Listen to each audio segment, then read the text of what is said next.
মৌলভীবাজারের বড়লেখা সীমান্তে বিজিবির সঙ্গে চোরা কারবারিদের গোলাগুলির ঘটনা ঘটেছে। এ সময় আহত অবস্থায় এক ভারতীয় চোরা কারবারিকে আটক করেছে বিজিবি। এ নিয়ে জানাতে মৌলভীবাজার থেকে যোগ দিচ্ছেন সহকর্মী তুহিনুর রশিদ, যেমনটি আমরা দেখছিলাম যে একজন ভারতীয়কে গ্রেপ্তার করা হয়েছে। বিজিবি কি বলছে এ বিষয়ে? এছাড়াও আর কোনো তথ্য জানা নিয়েছে কিনা বিজিবি? দেখুন, গতকাল রাতে বৃহস্পতিবার রাতে 10টার দিকে এই ঘটনাটি ঘটে। অর্থাৎ বিজিবি 52 ব্যাটালিয়নের যারা আছেন লেফটেন্যান্ট কর্নেল আতাউর রহমান, তার সাথে আমি কথা বলেছিলাম, তিনি অধিনায়ক এই ব্যাটালিয়নের।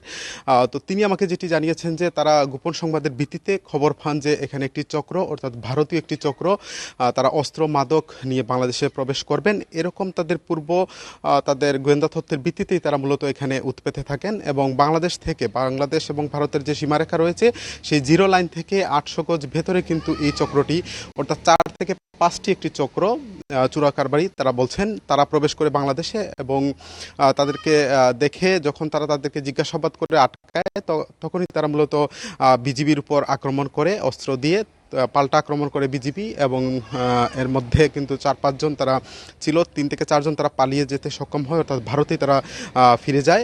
এর মধ্যে একজন বলাই দাস, তাকে তারা আটক করতে সক্ষম হন। এবং এই আটক ব্যক্তিটি হচ্ছেন ভারতের করিমগঞ্জ যে জায়গা রয়েছে সেখানকার লাথু উপজেলার গোবিন্দপুর গ্রামের বাসিন্দা সেই বলাই দাস। এবং বিজিবির তথ্য মতে এই একটি চক্র দীর্ঘদিন ধরে এই এলাকায় কিন্তু এই মাদক এবং অস্ত্র কারবারির সাথে সম্পৃক্ত, এবং বাংলাদেশের একটি চক্রের সাথে তারা এই ব্যবসাটি করে আসছে।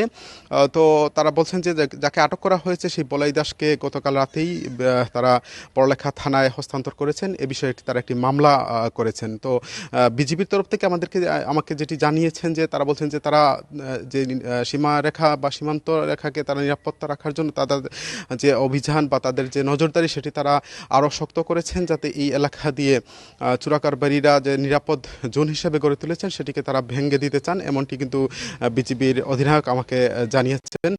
তো এই মুহূর্তে আসলে যে বলাই দাসকে আটক করার পর তাকে থানা হস্তান্তর করা হয়েছে, তার বিরুদ্ধে মামলা করা হয়েছে, এমনটি কিন্তু আমাদেরকে জানিয়েছেন।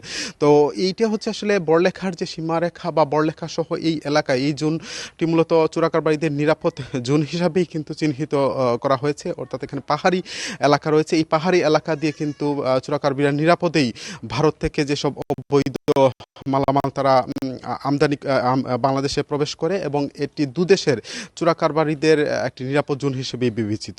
এই অবস্থা আসলে এখন মৌলভীবাজারের যে বড়লেখা সীমান্তের তথ্য আমার কাছে ছিল সর্বশেষ। মৌলভীবাজার থেকে জানাচ্ছিলেন সহকর্মী তুহিনুর রশিদ।